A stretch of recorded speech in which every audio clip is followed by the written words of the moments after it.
Oke, selamat datang kembali adik-adik semua dalam channel Simat ya. Jadi kali ini kita akan masuk topik yang baru mengenai fungsi kuadrat ya. Jadi ini pun ruang topik yang bisa dianggap mudah ya, karena nanti adik hanya perlu untuk menghafal rumus sedikit saja dan sifatnya ya. Jadi kalau sudah bisa hafal, Bapak yakin kamu bisa untuk mengerjakan soalnya. Oke, yuk langsung aja kita mulai ya. Jadi kalau fungsi kuadrat ini nanti memiliki yang namanya bentuk umum ya. Memiliki yang namanya bentuk umum.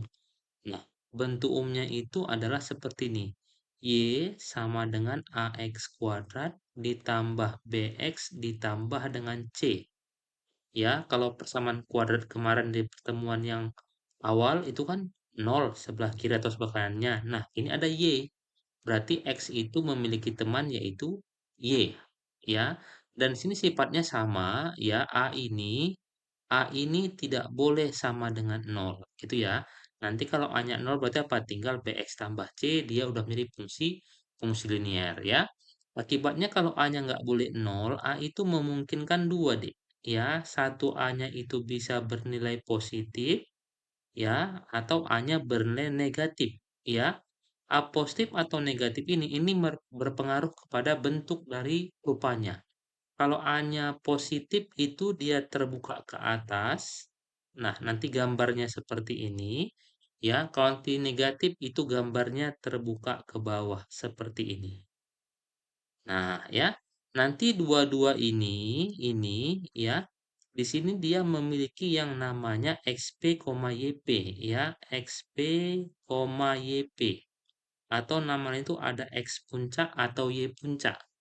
Ya, jadi Y puncak itu diperoleh ketika X puncak, ya. Nah, jadi untuk memperoleh X puncak, ya, X puncak ini disebut juga dengan namanya sumbu simetri, ya. Itu sama nanti, ya, sumbu simetri. X puncak ini bisa diperoleh dengan rumusnya min B dibagi dengan 2A. Oke, sedangkan YP ini disebut nanti dia bisa bernilai maksimum, ya, nilai maksimum ataupun nilai minimum tergantung harga A-nya ya dapat diperoleh nanti dengan rumus apa? D dibagi min 4 ya sehingga apa? Nanti kalau A-nya positif nanti dia ini mempunyai titik minimum ya ini minimum ini pun nanti adalah nilai maksimum.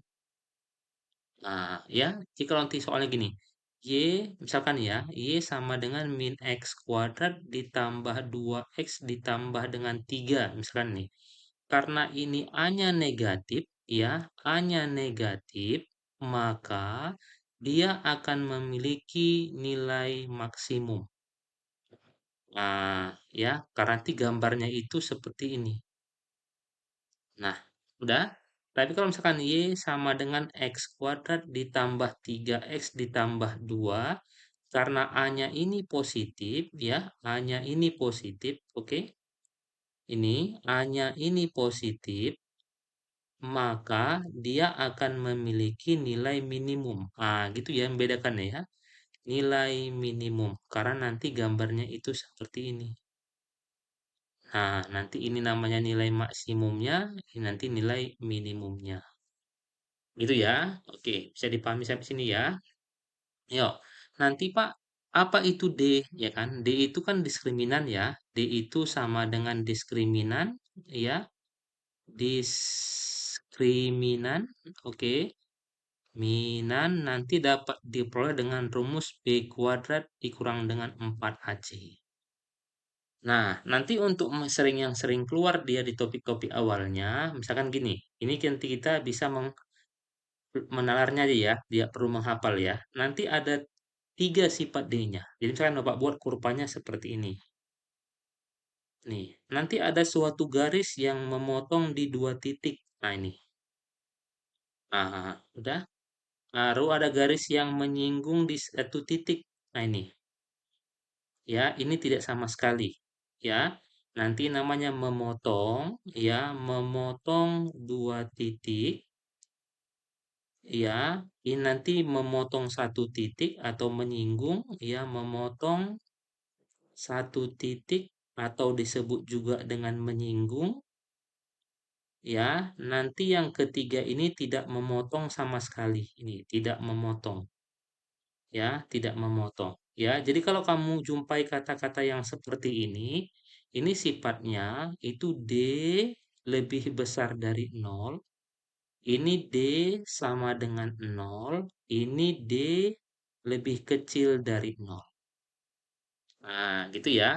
Jadi apa yang perlu kamu pahami itu adalah sifat A-nya, ya, sifat A-nya, oke, dan sifat D-nya. Nih, A-nya itu bisa terbuat ke atas, terbuat ke bawah.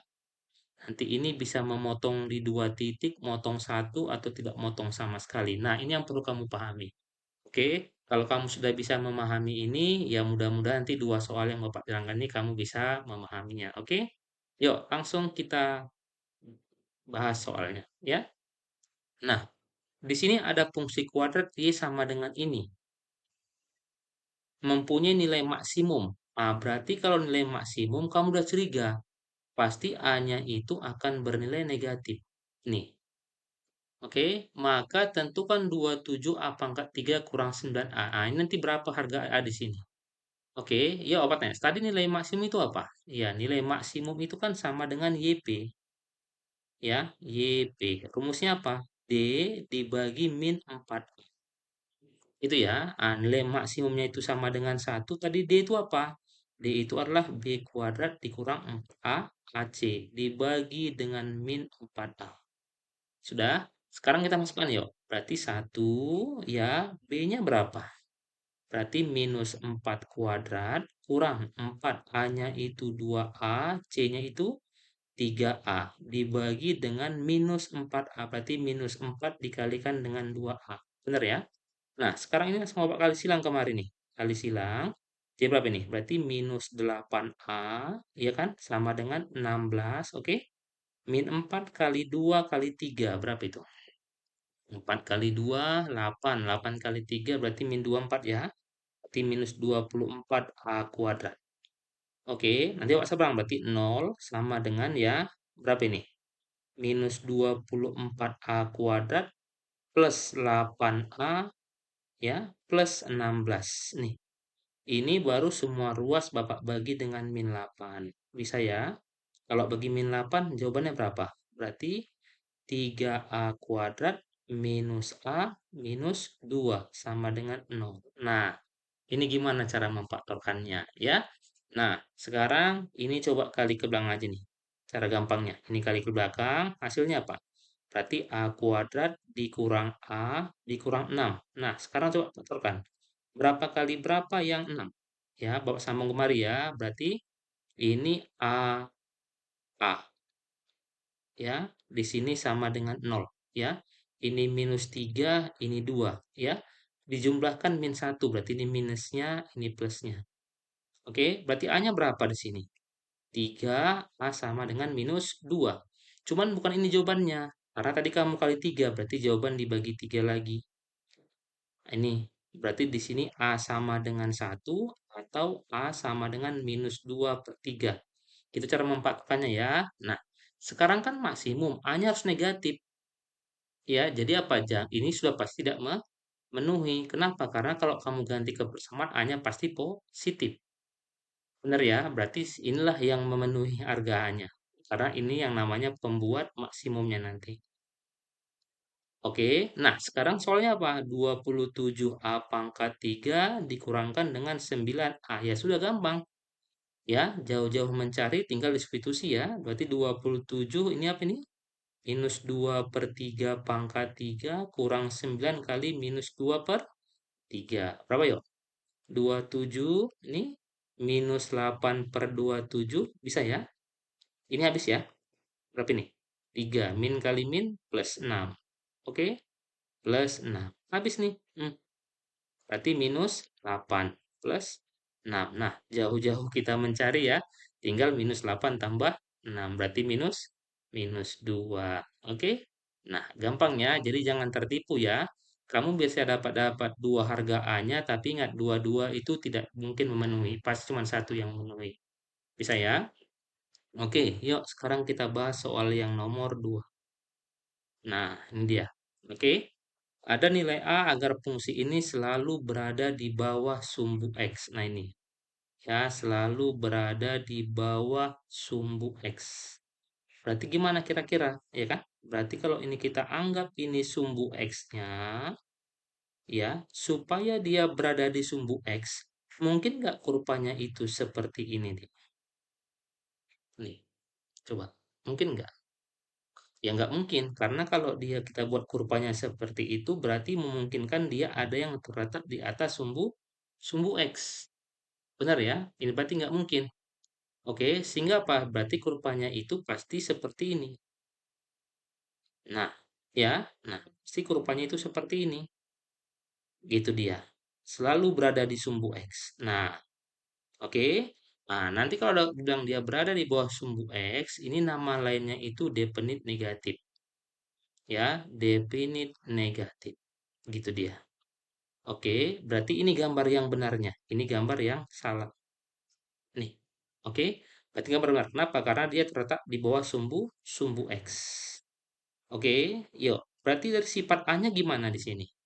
Berarti A-nya itu karena dia terbuka ke bawah, berarti A-nya itu harus lebih kecil dari nol. Itu dia. Oke. Nah, sekarang kalau di bawah sumbu X dia memotong nggak?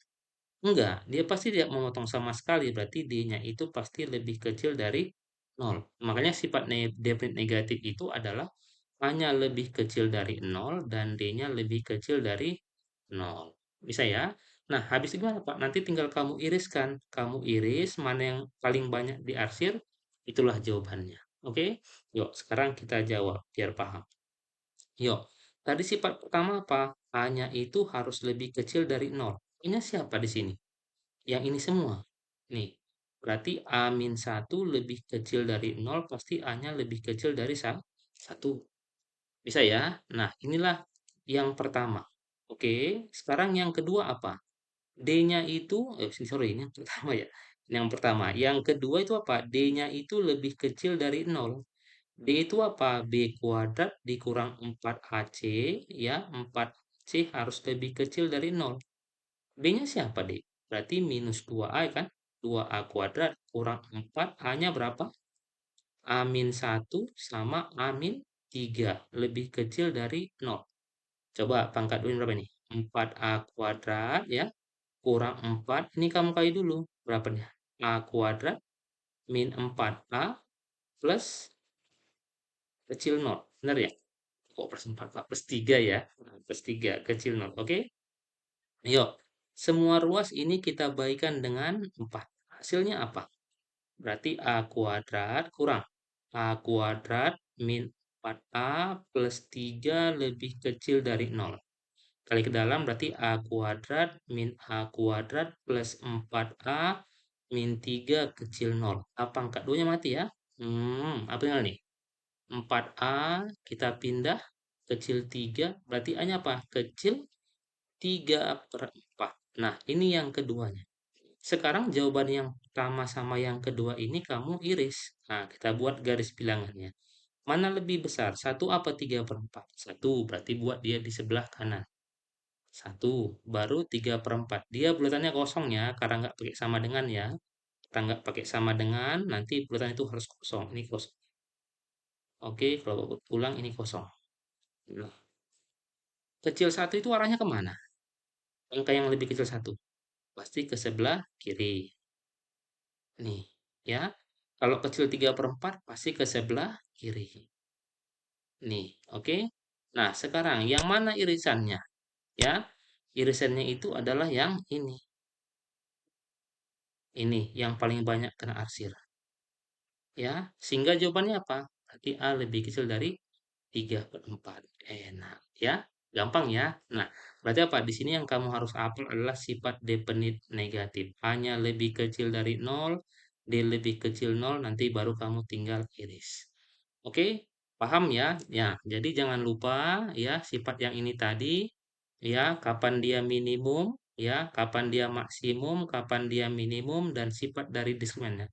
Apakah besar nol, sama dengan nol, atau lebih kecil dari nol. Oke, bisa ya? Nah, sekian dulu pertemuan kita hari ini. Mudah-mudahan kamu bisa paham ya. Jadi apabila channel ini bermanfaat buat kamu ya, jangan malu-malu lagi, langsung aja di-subscribe, like, dan komen. Ya, Bapak tunggu komennya. Oke, ingat matematika mudah dan menyenangkan. Semangat ya.